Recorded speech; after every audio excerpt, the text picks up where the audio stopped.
시청자 여러분 안녕하십니까? 시청자들을 위한 YTN 옴부즈맨 프로그램 시청자의 눈입니다. 이번 주에는 지난 25일에 있었던 YTN 10월 시청자위원회 소식부터 전해드리겠습니다. 이번엔 YTN의 지향점에 대한 의견을 나눴습니다. 낮 시간대 생방송을 강화하는 등 시청자 유인책이 필요하다고 봅니다. KBS, MBC, SBS 등 지상파의 저녁 8시, 9시 뉴스와도 끊임없이 경쟁하고 도전해야겠지만 24시간 뉴스 보도 체제인 YTN과 달리 그 시간대에 뉴스에만 집중하는 지상파 방송과는 사정이 다름을 인정하고 24시간 뉴스를 공급하는 YTN의 장점을 최대한 살려서 이들 지상파 방송들이 뉴스 보도 취약 시간대인 낮 시간대에 시청자들을 끌어모으고 잡아둘 수 있도록 역량을 집중해야 할 것으로 봅니다. 40대 이상 연령층, 고학력층, 비즈니스 관련 업계 종사자들, 관료들 중에는 국내외 현안들의 흐름이나 돌발 상황을 놓치지 않기 위해 자신들이 사무실에서 아예 저볼륨이나 또는 무음으로 YTN을 틀어놓고 업무를 보는 경우도 많습니다. 저 자신도 현직에 있을 시에 사무실에서 YTN을 틀어놓고 국내 중요 상황 또는 돌발 상황 파악을 위한 보조 기능으로 활용한 사실이 있습니다. 이러한 장점을 살리되 더 다양한 시청자들을 흡수하기 위한 뉴스 영역도 개발해야 하는데 정치, 경제, 군사 등 이른바 경성 뉴스를 중심으로 하되 연예, 스포츠, 건강 등 연성 뉴스도 적극적으로 발굴하여 균형을 유지해야 할 것으로 봅니다. 오늘 YTN의 지향점에 대해서 말씀을 서로 나누고 있는데 저는 앞으로 한국의 가장 영향력 있는 24시간 뉴스 전문 채널로 거듭나는 게 바로 YTN의 지향점이 아닌가 생각을 해봅니다. 이를 위해서는 최고의 뉴스와 탄탄한 경영 여건이 뒷받침돼야만이 가능하다고 봅니다. 먼저 YTN 뉴스는 그동안 빠르고 정확하며 공정한 뉴스를 기본으로 해가지고 제작 방송을 해왔습니다. 물론 이것이 최고의 뉴스지만은 이제는 뉴스의 팩트 외에 뉴스 안에 숨어있는 뒷얘기라든가 깊이 있는 정보를 시청자들이 많이 요구하고 있다는 사실입니다. 따라서 각 분야별로 전문성을 갖춘 유능한 기자들을 확보해야 한다고 봅니다. 지금도 시행을 하고 있겠지만은 국방이나 안보, 외교, 과학 그리고 경제 분야 전문가를 많이 선발을 하고 기자들의 취재 역량을 높일 수 있는 회사 차원의 시스템도 만들어야 할 것으로 생각을 합니다. 기자들이 전문성을 갖춘다면 뉴스가 심층화되고 타 방송과의 프로그램 차별성도 생겨서 YTN 뉴스가 여론을 형성해서 사회 통합을 이루는 언론의 사회적 기능에 더욱 충실해질 수 있다고 봅니다. 이것이 바로 YTN의 지향점이 아닌가 생각합니다. YTN 방송사는 타 방송사와는 달리 웨더 앤 라이프, 사이언스, 라디오, 플러스, DMB, 기타 등등 다채로운 채널을 보유하고 있기 때문에 생활 밀착형 방송을 지향해야 하고 실현 또한 가능하다고 생각을 합니다. 다른 다양한 시청자들이 니즈에 맞는 정보를 파악하여 그에 상응하는 서비스를 제공해야 하는 시대입니다. 현재 저희 같은 일반 기업들이 새로이 성장할 수 있는 전략으로 생활 밀착형 서비스를 가지고 나아가기에 방송사 또한 생활 밀착형 방송으로 시청자로 하여금 생활을 조금 더 편안하게 만들어주겠다는 고 지향한다면 좋은 결과가 있을 것으로 예상됩니다. 마지막으로 신방송 문화 창조입니다. 이제는 방송이 하나의 미디어 역할뿐만 아니라 새로운 문화를 만들어 나가고 나라 경제에도 기여할 수 있는 문화를 만들 수 있는 힘이 있다고 봅니다. 하나의 문화가 생성됨으로써 부수적으로 따라오는 결과들이 상당하고 이런 결과들이 가치 창출로 이어질 것입니다. 그간 YTN의 연역과 히스토리를 봐온 결과 변화와 혁신적인 면모가 타 방송사의 보수적인 형태와는 확연히 차이를 보이고 있습니다. YTN에는 서울타워의 세계적인 관광 명소가 있으며 사이언스 채널을 통해서 미래창조과학부와 함께 운영하는 전문 방송도 있으니 얼마든지 문화 창출이 가능하다고 믿어 의심치 않습니다. 우리 사회는 또한 다문화 사회로 빠르게 전환되고 있습니다. 단일 민족, 단일 언어 등의 전통적인 개념은 이미 깨어진 지 오래입니다. 국제 결혼과 외국인 노동자의 유입은 우리 사회에서 여러 가지 변화를 가져오고 있습니다. 올해 외국인 유학생의 수는 10만 명을 넘었고 또 앞으로 10년 안에 20만 명의 외국인 유학생 유치를 목표로 하고 있습니다. 이문화와 이민족에 대한 이런 거부감으로 인해서 그럼에도 불구하고 우리 사회에서 곳곳에 잡음이 들려오기도 합니다. YTN을 비롯해서 대부분의 방송 채널이 단일한 다수의 시청자들의 초점을 맞추고 제작을 하고 송출하고 있는 실정입니다. 우리 사회에 존재하고 있는 다양한 문화권의 시청자들뿐만 아니라 이제는 인터넷을 통하여 실시간으로 전 세계에 방송이 나간다는 생각으로 문화적, 인종적인 편견이 없는 방송이 되어야 되겠습니다. 우리 사회뿐 아니라 전 지구적인 문제 중 하나가 환경 문제입니다. 환경 문제는 현 인류의 안전과 지구의 미래와 직접적인 관련이 있기 때문에 방송에서 이에 대한 고려는 앞으로 더 중요해질 것으로 보입니다. 뉴스 프로그램과 환경이 무슨 관련이 있을까 생각할 수 있지만 환경 문제는 한 개인의 노력으로 해결될 수 있는 것이 아니기 때문에 언론과 방송에서 끊임없이 그 실상을 알리고 문제를 해결할 수 있는 여러 가지 방안에 대해서 사회적인 합의를 끌어낼 필요가 있습니다. 이는 우리 사회의 안전과도 직간접적으로 연결된 문제이기도 합니다. 지금 이제 20년 이제 지났으니까 이제는 우리도 좀 국민적인 뉴스 앵커를 좀 보고 싶거든요.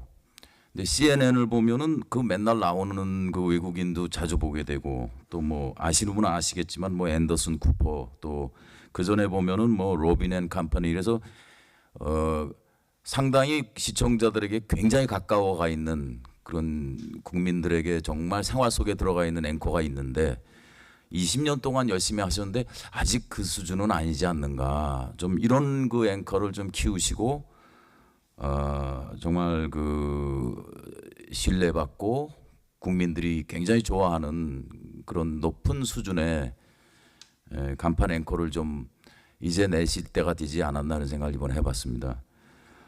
뭐 개인적으로 노력도 필요할 것이고 그 다음에 공정한 경쟁이라든지 뭐 조직적인 또 문화적인 여러 가지가 있겠죠. 저희들은 밖이라서 잘 모르는데 앞으로는 이런 그야말로 존경받는 한국 사회에서 꼭 필요한 뉴스에 있어서 정말 그런 앵커를 좀 이제 좀 배출을 하셨으면 그런 목표를 가지고 좀 뉴스를 만들어 주셨으면 그런 기대가 있습니다. 보통 저널리즘의 어떤 규범을 놓고 이야기를 할 때 정확성, 뭐 공정성, 객관성, 중립성 이런 이야기를 많이 하잖아요. 근데 저는 이게 어느 때는 조금 언론의 어떤 무책임을 회피하려는 또는 그걸 정당화하려는 그런 어떤 논리로 사용되기도 한다. 저는 이런 생각을 좀 해봤습니다. 그러니까 단순히 사실을 전달하고 또 무비판적으로 또 굉장히 중립적이라는 어떤 그런 이름 아래 무비판적인 정보들을 굉장히 많이 제공하는 채널들, 그런 미디어는 지금 굉장히 많다. 온라인도 많고 SNS도 있고. 그렇다고 한다면 YTN은 일과 좀 달라야 되지 않을까. 그게 뭐냐면 좀 비판성을 강화하는 측면이 저는 필요하지 않을까. 그래서 단순히 중립적이어야 되고 공정해야 된다라고 하는 그런 규범에 얽매여서 정말로 비판해야 되고 그다음에 대안을 제시해야 되고 그러면서 시민들에게 어떤 새로운 어떤 그 사회 변화의 어떤 방향들을 같이 논의할 수 있는 그런 역할들을 해야 되는데 공정성이라는 이름하에 그게 조금 회피되는 부분이 있지 않을까. 그래서 공정성도 중요하지만 어떤 비판적인 저널리즘의 그런 어떤 추구, 이게 또 YTN이 어떤 식으로 가능할지 한번 내부 구성원들의 그런 고민들이 좀 많아졌으면 좋겠다, 이런 생각을 해봤습니다. 선진 국가들의 문화를 과거같이 수용만 하는 그런 나라가 아니라 이제는 이제 새로운 것들 만들어 가지고 다른 나라에도 선보이고 영향을 미치기도 하고 우리가 취하는 방향들을 세계들이 더 주목을 하게 하는 그런 위치에 이제 와 있다라고 이제 생각이 되어지는데 그런 차원에서 봤을 때 언론의 방향이 그런 전반적인 것에 비해서 이제 아직까지 너무 국지적인 그런 수준에 머물러 있는 것은 아닌가, 이런 생각을 하게 됩니다. 그러니까 그 전체 뉴스 속에서 이제 국제 코너의 비중을 본다든가 이렇게 하면 쉽게 이해를 할 수가 있는데 우리나라 언론과 이제 방송에서 국제 뉴스 비중이 이제 우리나라 국가의 전 세계에서 차지하는 영향에 비해서 너무 적다, 이런 생각이 들게 됩니다. 그리고 국제 코너 안에서도 대다수 내용들이 우리나라에 직접적인 영향을 미치는, 예를 들어서 이제 미국, 일본, 중국 같은 이거 한반도 주변 국가들에서 일어나는 한반도 관련 소식들 이런 것들을 다루는데 머물러 있는 것 같다는 느낌이 드는데 이런 것들을 봤을 때 국제 뉴스를 전문으로 하는 한 언론인의 입장에서 봤을 때는 사실 이런 것들은 국내 뉴스에서 다룰 수 있는 그런 차원의 내용들이 아닌가. 그러니까 우리나라와 직접적인 관련이 없는 내용이더라도 국제적인 이슈가 되는 그런 내용들은 좀 과감하게 이 주요 뉴스로 다뤄야 국제사회의 흐름과 동향을 이해하고 파악을 할 수가 있고 또 한 발 먼저 나가야 이제 앞으로 이제 중견 국가로서 이 좀 국제 여론을 이끌어갈 수 있는 그런 길도 열리게 되지 않을까 이런 생각을 해봅니다. 그래서 이제 다른 언론사보다 YTN 같은 이런 전문 보도 언론사야말로 더 국제적인 흐름을 적극적으로 파악하고 국내 뉴스 소비자들에게 전달을 하고 이 국제 이슈들을 선점하는 그런 채널로 나가야 되지 않을까 이런 생각을 하게 됩니다. 속보성의 문제인데요. 저는 뭐 93년도서부터 95년도 발족할 때까지 YTN을 늘 사무실에 틀어놓고 생활했던 사람입니다. 근데 지금 사실 그 속보성이 과거만큼 그렇게 중요하지 않습니다. 사실 아까 방금 전에 있었던 그 대통령의 사과 발표 경우에 있어서도 동보 시스템에 의해서 먼저 온 거는 다른 언론 매체입니다. 제 휴대폰에 먼저 온 것이. 그러니까 속보성보다는 이제는 저희가 하는 것은 사실 이런 말이 있지 않습니까? 사실이 진실이 아니고 진실이 진리가 아니다. 사실 많은 시청자들은 뉴스의 이면을 알고 싶어 합니다. 속보성보다는 그것을 어떻게 분석해내고 어떻게 숨어져 있는 사실을 가르쳐 주느냐라는 부분에 있어서 상당히 좀 역할을 해주셨으면 하는 생각입니다. 요즘 그 속보성이라는 게 뭐 종편도 있고 손안의 미디어라고 그러잖아요. 스마트폰 하나면은 뭐 들어오는 뉴스야 뭐 금방금방 알 수 있기 때문에 킬러 콘텐츠를 좀 만드셔서 좀 찾아가서 볼 수 있는 프로그램. 그러니까 예를 들면 뭐 대표적으로 뭐 MBC의 시사 교양 프로그램이라고 분류되고 있지만 뭐 100분 토론이라든지 뭐 그것이 알고 싶다든지 뭐 등등 뭐 추정 60분이라든지 YTN의 대표 프로그램이 무엇인가에 대해서 사실 언뜻 떠오르는 게 없습니다. 특히 각 뉴스 영역에 있어서는 전문성이 보장이 되어야 신뢰감을 가질 수 있는데요. 예를 들면 법률 영역만 해도 저희가 들을 때는 그 용어 하나하나가 정말 정확하게 맞는지 절차에 맞는 용어인지를 신경을 쓰면서 듣게 됩니다. 따라서 경제, 법률, 의학, 환경 각 영역에 맞는 그런 사전 지식 있는 그런 기자가 보도를 해야 되는데 그렇다면 뽑아서 훈련시키는 것도 중요하지만 아예 그런 배경을 가진 뭐 의사 출신 기자, 변호사 출신 기자, 뭐 공학도 출신 기자 이런 식으로 전문가를 선발하는 것이 뉴스의 신뢰도에 굉장히 중요할 거라고 봅니다. 그다음에 뉴스 외 프로그램을 보면은 지금 하고 있는 뭐 재미있는 낱말 이야기라든지 속속경제, 이지사이언스 저는 다 좋고 지식도 쌓을 수 있고 실용성도 있고 따라서 YTN의 어떤 시사 교양 프로그램이라는 목적에 굉장히 잘 맞다고 봅니다. 다만 제가 볼 때 엔터K가 오락 연애 성격인데 지금 종편의 연애 오락 프로그램이 굉장히 많고 넘쳐나고 있는 현실입니다. 이런 상황 속에서 YTN이 제공하는 엔터K를 보는 시청자가 얼마나 될까? 제가 볼 때는 조금 의문입니다. 따라서 먼저 시청자가 보기 원하는 게 무엇인지 그리고 시청자 그룹의 연령대나 취향이 뭔지에 따라서 좀 효율성이 적은 건 과감하게 정리를 하고 시청자가 원하는 프로그램을 개발하는 것이 필요하다고 봅니다. 많은 분들이 지적하신 것처럼 심층 보도나 기획 보도에 대한 부분은 고민을 하셔야 될 것 같습니다.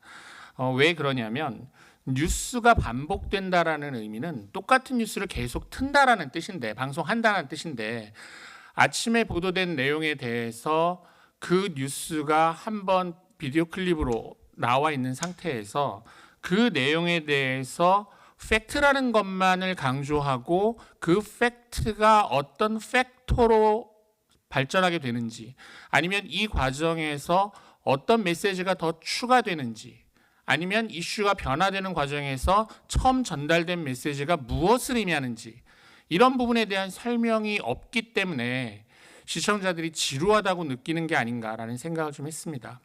그래서 그런 문제를 개선하기 위해서는 팩트에 근거한 팩터를 분석하는 심층 기획 보도를 좀 지향할 필요가 있지 않을까 생각을 합니다. 그리고 이런 부분과 관련해서 뉴스를 구성하실 때 많은 분들이 포맷에 대한 말씀을 하셨는데 팩트를 중심으로 해서 스트레이트 기사를 내셨다면 그 기사들을 모아서 어떤 새로운 기사가 어떻게 뉴스의 보도 가치 관점에서 내지는 이슈 레이징하는 관점에서 재구성될 수 있는지에 대한 고민은 좀 하실 필요가 있을 것 같습니다. 그리고 그렇게 진행이 된다면 아마 같은 뉴스가 묶이는 상황이 되니까 뉴스를 보도하는 시간이나 분량이 조금 늘어나지 않을까 생각이 됩니다. 현재 스트레이트성 기사로 단발성 기사가 대체적으로 한 3분 내외, 2분 30초에 3분 내로 전달이 되는 걸로 알고 있는데 그런 뉴스들 중에서 연관성 있는 것들을 묶어서 하나의 좀 심층화된 뉴스 형태로 해서 한 15분에서 20분 정도로 편성하는 것을 고민해 보실 필요가 있지 않을까 좀 이렇게 제안을 드립니다. 현장 인터뷰도 좀 확대해서 현장의 생생한 뉴스도 좀 보도하면 더욱더 좋겠습니다. 세 번째로는 시청자와 함께 만드는 방송이 되도록 우선 시청자 제보가 YTN이 가장 활성화되어 있습니다. 그렇지만은 이 부분이 보다 더 활성화되도록 화재가 발생했을 때 119에 먼저 생각나서 신고하듯이 주요 사건 뉴스나 주요 이슈에 대해서 YTN을 시청자들이 먼저 생각할 수 있도록 좀 계속 확산시켜 나가고 이 제보하는 시청자들이 좀 앞으로 인센티브도 제공하고 이들이 긍지와 보람을 느낄 수 있도록 지속적으로 격려할 필요가 있다고 봅니다. 아울러서 뉴스 내용도 많은 위원님들이 말씀하셨지만 보다 좀 밝은 뉴스, 선행 사례, 시청자들의 생활 뉴스 이런 부분이 보다 많이 좀 보도되면은 시청자들이 더 친근감이 가고 시청자들과 함께 만드는 방송이 될 수 있다고 봅니다.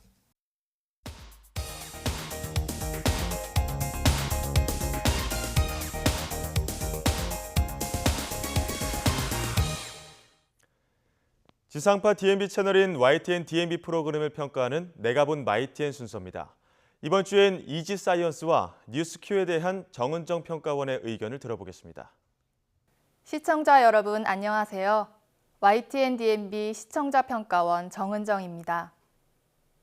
지난 9월 12일 경주에서 일어난 규모 5.8의 지진 이후 크고 작은 지진 소식이 이어지면서 많은 사람이 불안에 떨고 있습니다. 지진과 관련된 다양한 위험 중에서 동일본 대지진 때 일어났던 후쿠시마 원전 사고처럼 원자력 발전소의 방사능 누출 가능성도 거론되고 있는데요.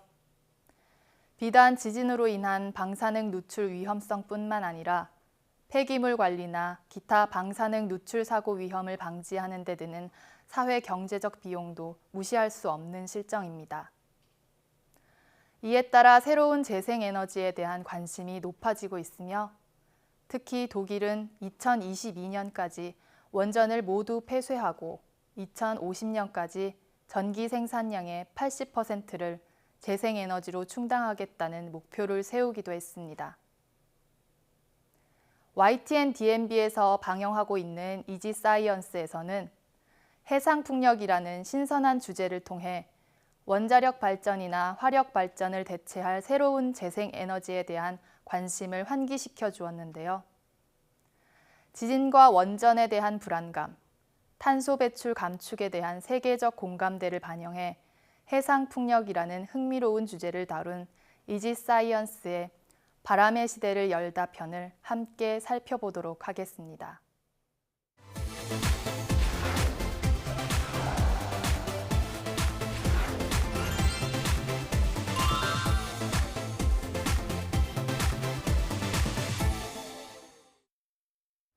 풍력 발전이라고 하면 풍차와 같이 생긴 육상 풍력 발전기를 떠올리기 쉬운데요.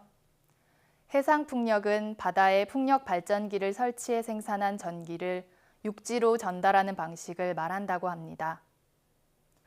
프로그램의 초반부에서 풍력 발전기의 구조를 3D 그래픽을 통해 보여주면서 바람 에너지가 전기 에너지로 전환되는 과정을 알기 쉽게 전달한 부분은 꽤 인상적이었는데요.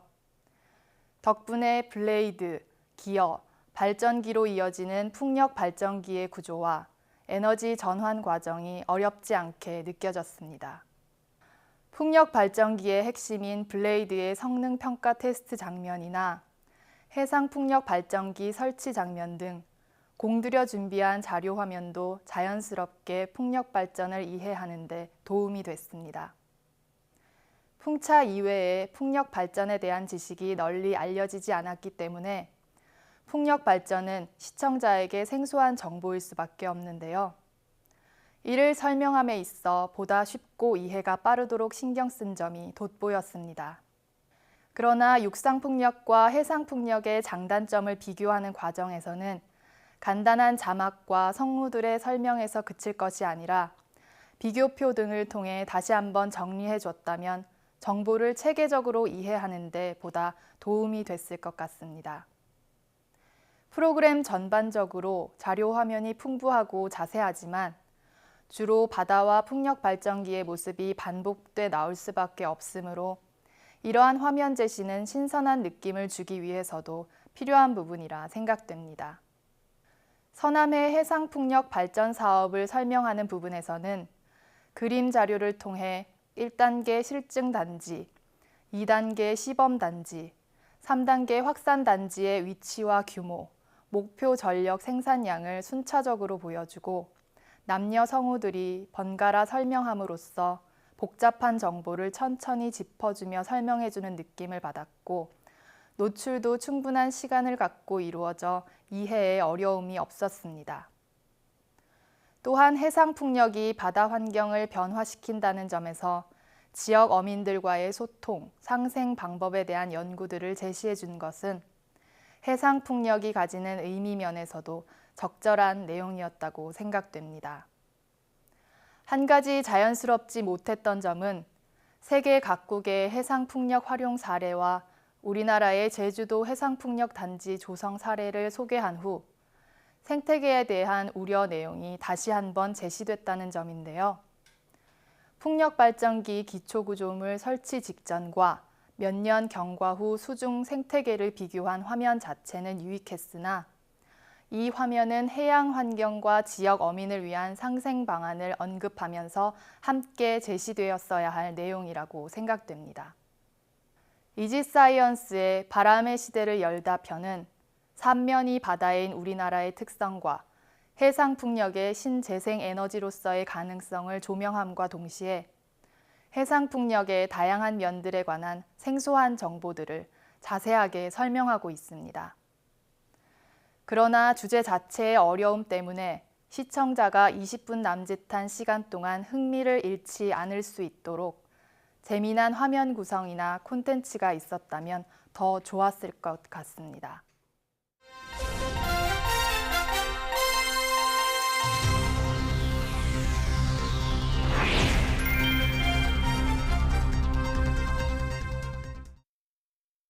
올 한 해 끊임없이 사람들의 입에 오르내렸던 남성 연예인들의 성추문이 이번에는 문화계로 번지는 것일까요?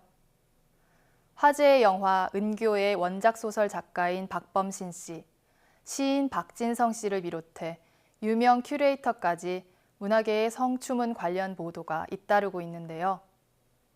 웹툰 작가 이자혜 씨의 미성년자 성폭행 방조 사건이 도화선이 된 이번 문화계 성추문 관련 폭로는 문화계에 만연한 성희롱에 관한 고발이자 가불관계, 페미니즘, 예술가의 일탈 등 관련된 다양한 이슈들에 대한 담론을 양산하고 있습니다.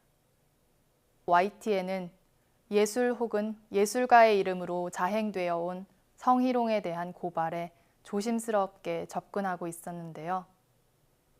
이번 유명 작가 박범신 씨의 성희롱 의혹을 보도하면서도 사실관계가 다 밝혀지지 않은 사안에 대한 의혹을 보도하는 것이기 때문에 폭로된 의혹에 대해서는 전달하되 사실관계에 대한 판단을 유보해야 할 것 같다거나 작가 지망생이나 출판사 편집자 등과 같이 작가와 갑을관계에 놓일 수 있는 상황을 설명하면서 개별 사안에서 벗어나 보다 거시적인 시각에서 이 사안에 접근해야 한다는 뉘앙스를 전달하고 있었습니다.